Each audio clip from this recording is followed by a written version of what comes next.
Buenas tardes, mi nombre es Harvey Lobatón, estudiante de primer semestre de Ingeniería en Sistemas de la Unipanamericana. Voy a explicar el trabajo correspondiente a la historia y evolución de los microprocesadores. Vamos a empezar desde el primer procesador que existió, que fue el 4004, hasta los procesadores actuales, como son la línea de Intel, el Core i5, el Core i7. Empecemos por hablar un poco de la estructura del procesador. El procesador primero lee las instrucciones que le damos, las separa si son de caché, registros, memoria principal, decodifica primero para establecer la acción, ejecuta una instrucción, requiere leer memoria y luego hace los procesos, pueden ser procesos de introducción, matemáticos, aritméticos y por último nos envía eh, el resultado en lenguaje que podamos entender nosotros como usuario final. El primer procesador que apareció fue el 4004, hecho por Intel. Era un procesador de 4 bits. Lo único que hizo este procesador fue que impulsó la creación de la calculadora de Busicon y, y los primeros pinitos de inicio de la creación de los computadores.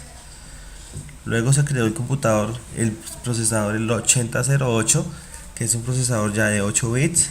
Se fabricó directamente para una empresa, para una terminal de la empresa Computer and Terminal Corporation. No se usó porque Intel terminó la fabricación después de que ya se había generado el proyecto, entonces ese procesador no fue nada comercial. Después apareció el procesador el 8080, que este sí fue vendido para los usuarios, pero eran los usuarios que tenían demasiado dinero porque fueron muy escasos. Después aparecieron el procesador el 8005 a mediados del 1970. Ese procesador era compatible con todos sus antecesores de 8 bits, se alimentaba solo con 5 voltios y ya funcionaba con el sistema operativo CPM. También nos apareció para los mismos años, en 1976, nos apareció el procesador Z80 de Zilog. Fue muy popular en los años 80 porque se usó en ordenadores como el Spectrum y el Amstrad. Siguiendo con la evolución de los computadores, tenemos que apareció el procesador el 8086, que fue un procesador que Intel fabricó directamente para IBM. Entonces IBM ya hizo el montaje, ya era un procesador de 16 bits. Intel hizo el montaje y ya fueron los primeros computadores en sí que se vendieron, donde ya teníamos una pantalla, un monitor y pues todo funcionaba con este procesador 8086. Hubo un problema en estos momentos y era que el 8086 era un procesador de 16 bits, pero todas las placas trabajaban eran a 8 bits, los aplicativos que se habían creado y el software era 8 bits, entonces Intel tuvo que hacer una modificación y sacó el procesador 8088, que ya era un procesador de 8 bits. Y se almacenó y se implementó y se vendían en los IBM PC computers. Sigamos con la evolución de los microprocesadores. Tenemos el Intel 286, que fue el primer procesador que podría ejecutar todo tipo de software. Tenía el sello de la familia Intel y se implementó en las CPUs AT de Intel.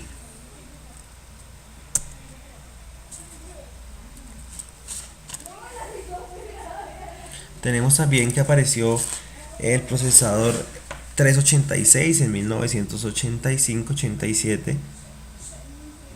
Es un gran cambio en la historia de los procesadores, ya que se maneja operaciones a 32 bits, que es una velocidad muy alta, y ya manejaba un sistema operativo multitarea.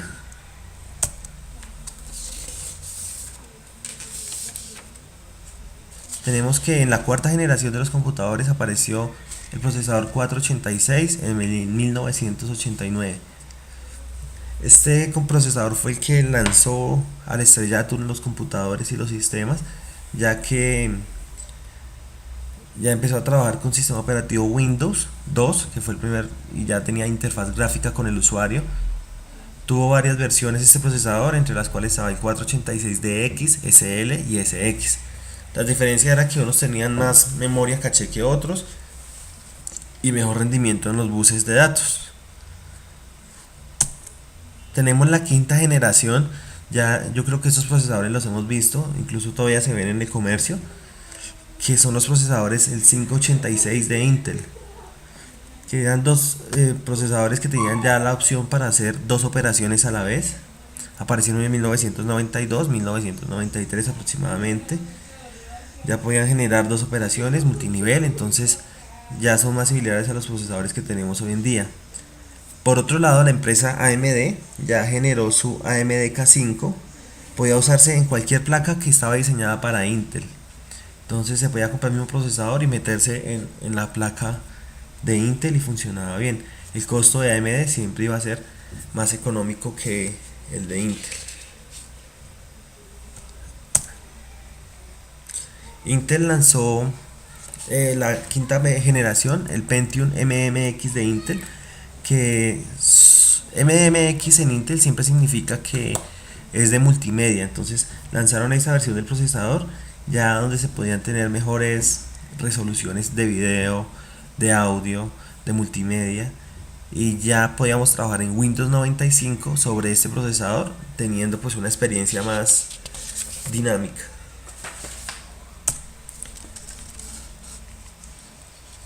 Tenemos la sexta generación de los procesadores, que es el Intel Pentium Pro.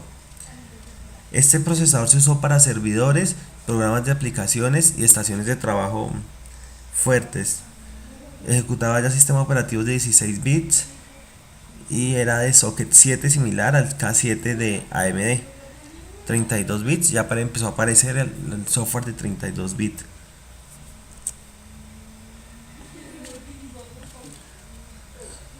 Tenemos también en la sexta generación el Pentium 2 de Intel, que es un procesador que apareció en el 1997, que era un procesador mucho más ágil. Ya se pensó más en la red, en enviar fotos, compartir fotos por internet, escuchar música a la vez, ya era un contenido más multimedia. En cuanto a lo físico, este procesador era slot, era como tipo cassette y tenía con el disipador incluido. Este era un slot 1 el que se conectaba. También acá abajo tenemos una pequeña anotación de el Celeron A, que era la línea económica del Pentium 2 y del Pentium Pro. Era la línea a la que las personas, las familias del común tenían acceso porque era más económico, tenían menos memoria, pero era más económico y más del uso del hogar. Y el AMD K6 es el mismo bus del Pentium 2, era similar, igual, casetero, también funcionaba ya con gráficos, pero ya empezaron a introducir el 3D en sus procesadores, la línea de AMD. Siguiendo con la sexta generación, tenemos el Pentium 3. Ese apareció en 1999. Agregó ya, como AMD en su anterior procesador, en el K6, había empezado a introducir el 3D. Entonces Intel ya generó su procesador, que es el Pentium 3, lo lanzó en el 99, pero ya metió instrucciones ya de 3D, de streaming.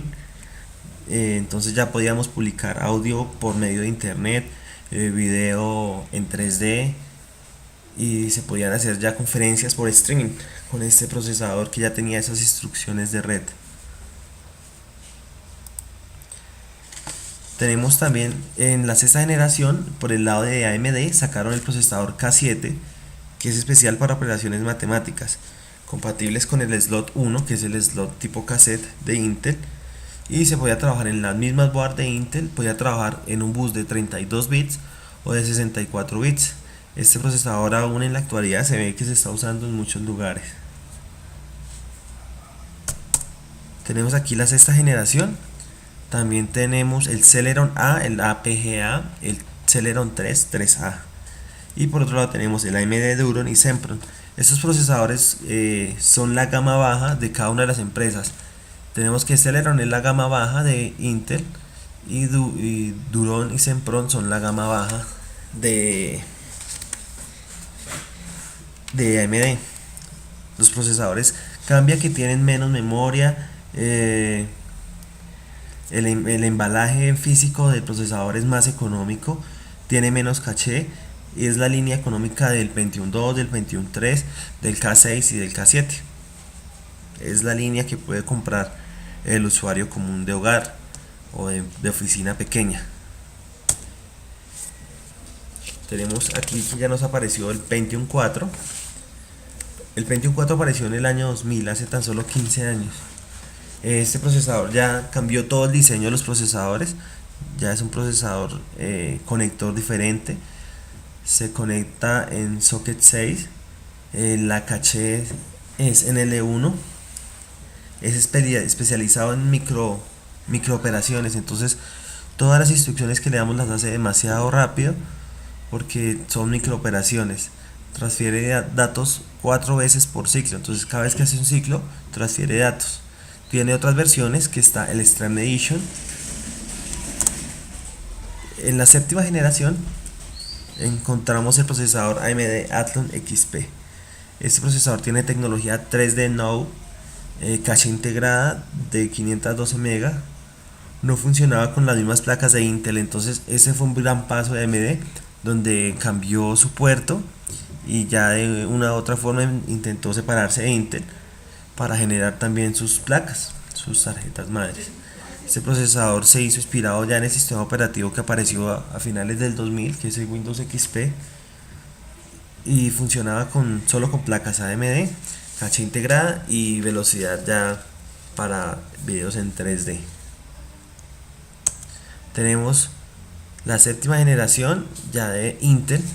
Como AMD sacó su procesador Athlon XP para 3D, entonces Intel también tiene que sacar el contra, entonces sacó ese procesador que amplió caché, se orientó directamente a las personas que les gustaba jugar videojuegos, tenía un socket importante, entonces tenían que escoger muy bien el disipador porque ese procesador se calentaba mucho ya que era especializado para video.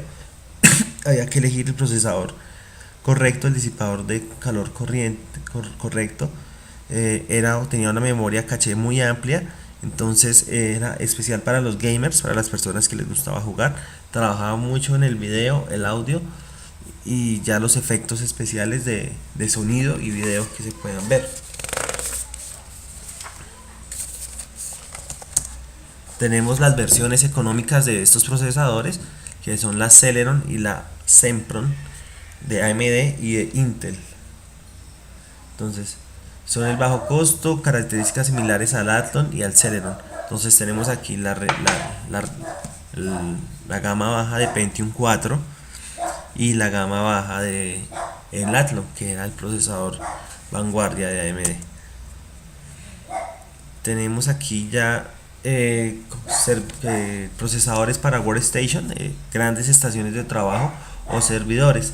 Tenemos que Intel lanzó el Itanium, que es el procesador de 64 bits, gama alta de procesadores. Reemplazó al Pentium 4 porque el Pentium 4 se usaba al principio para procesadores, pero este ya como es 64 bits, reemplazó al Pentium 4, pero no se vendió mucho porque era muy costoso. Entonces también era uno de los primeros procesadores que tenía 3 niveles de caché y trabajaba ya con varios núcleos de procesamiento. Como vemos también es en slot 1 tipo cassette el procesador. Tuvo dos versiones, el del 2001 y el del 2002, el Itanium y el Itanium 2. La diferencia era el bus de datos y la velocidad de las memorias, no era más. Tenemos que AMD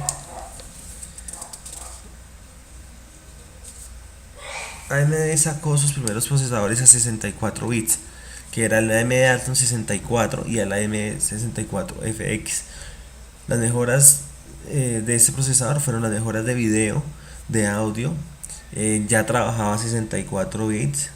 El procesador se comunicaba directamente con la memoria, entonces eso agilizaba la transferencia de los datos. Entonces teníamos una respuesta más pronto hacia el procedimiento que vimos al principio del esquema del procesador. Ese procedimiento era mucho más rápido porque se ahorraba el paso de entrar por los bancos de memoria, sino ya había una comunicación directa con la memoria.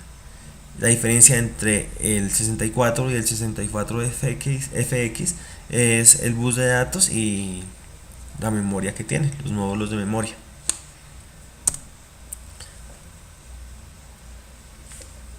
Aquí tenemos los procesadores Intel Core y Intel Core 2 Duo que aún se ven en el mercado. Es más, esos computadores todavía se venden. Son procesadores con doble núcleo, que pueden manejar hasta 2 megas en caché. Este procesador es el primer procesador que usó Mac en sus computadores. Macintosh en los computadores Apple. Este fue el primer procesador Intel que usó, porque ya era un procesador doble núcleo. Podía utilizar sistemas de 32 o 64 bits. Apareció en el 2006 y aún está vigente. Tenemos ya los procesadores que vemos a diario, que son los procesadores Core i3, Core i5, Core i7, que es la última gama eh, de Intel. Empezaron a aparecer en el 2008, 2010. Tenemos el Intel Core i3, 3 núcleos, Core i5, 5 núcleos, Core i7, 7 núcleos. Ya los tres trabajan con memoria de DDR3. Pueden almacenar una caché hasta de 512 kilobytes. La diferencia de ellos es los núcleos de procesador 3, 5, 7. Tienen el sistema de multiplicador de memoria. Tienen 3 canales de memoria. Y tienen la gran especialidad de estos procesadores es que ya vienen con el procesador gráfico incluido. Entonces son unos procesadores muy completos, porque a pesar de que tienen sus núcleos de procesamiento, tienen aparte el procesador gráfico.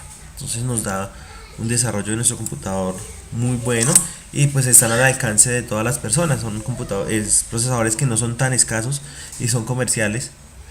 Entonces se están moviendo mucho en el mercado. Tenemos la línea de AMD, que es el Phenom 4 núcleos, que vendría siendo como el Core i5 más o menos. Tenemos el AMD Athlon 64 y el FX 64. Todos son procesadores de 64 bits. Son la gama alta de AMD. Se comunican directamente con la memoria, a diferencia de los otros. La diferencia de estos, del Phenom con el Athlon y con el otro, son la memoria caché que tienen. Unos tienen más puertos que otros, y de así no hay más diferencias entre ellos. Vemos acá, Intel sacó sus versiones de procesadores para portátiles. También estos mismos procesadores estaban para CPU. Tenemos el Core 2 Duo, el Core 2 Quad Core, el Pentium Dual Core, el Celeron, que esta es la línea más económica, entonces se usa para los portátiles económicos. El Core i5 y el Core i7, que son más para diseño gráfico, arquitectura, figuras en 3D, etcétera, porque como decíamos, el Core i5 y el Core i7 tienen el procesador de video interno, a pesar de los núcleos que tienen de procesamiento. Estos son procesadores, físicamente son más pequeños, porque son diseñados para las placas de los portátiles, y son más resistentes a las altas temperaturas, porque están en un lugar más pequeño que una CPU, una caja TX. Tienen su disipación con cobre. Encima del procesador está la disipación de cobre, encima del chip de video está la disipación de cobre, y va con un ducto a la parte exterior para tomar ahí disipación. Los procesadores también tenemos para los portátiles de alta gama. Tenemos los Turion, los Athlon de 64 bits, tenemos la gama baja, el Sempron y el Duron. No tengo aquí la foto, pero nos falta el Duron, que son los procesadores que tenemos para portátiles. Para workstation y servidores tenemos el Xenon, que es el más alto de Intel. Tenemos el Opteron, que es la versión más alta de 64 bits de AMD, que son los que ahorita maneja Dell, IBM y demás ensambladoras de servidores. Utilizan estos procesadores para sus montajes, ya que los pueden diferir los núcleos que tienen los procesadores para procesos independientes, y trabajar de esta misma forma con las memorias RAM. El Xeon trabaja hasta con 32 GB de memoria, y uno le puede montar un disco duro de almacenamiento hasta de 8 o 10 GB en RAID 1 o RAID 3. Esta línea de procesadores Atom es la competencia de la AMD Vision, que son para computadores muy pequeños que llevan los jóvenes a las universidades. Son portátiles que el chip viene soldado, viene integrado en la tarjeta madre. Entonces no es de ningún tipo de socket, viene integrado y viene con un pequeño sistema de refrigeración, pero entonces es un procesador muy lento que solo sirve para entrar a internet y hacer consultas pequeñas, procesamientos pequeños de datos. No sirve para diseñar, no sirve para eh, nada de arquitectura ni nada de esto. Es un procesador, llamémoslo que es un procesador, un pequeño procesador solo de consulta. No nos serviría para nada más. Esto sería todo sobre la evolución y la historia del microprocesador. Eh, Espero haber dado la información más exacta que se pudiese, y comparto las diapositivas y los temas que acabo de decir también los voy a tener en un blog de texto.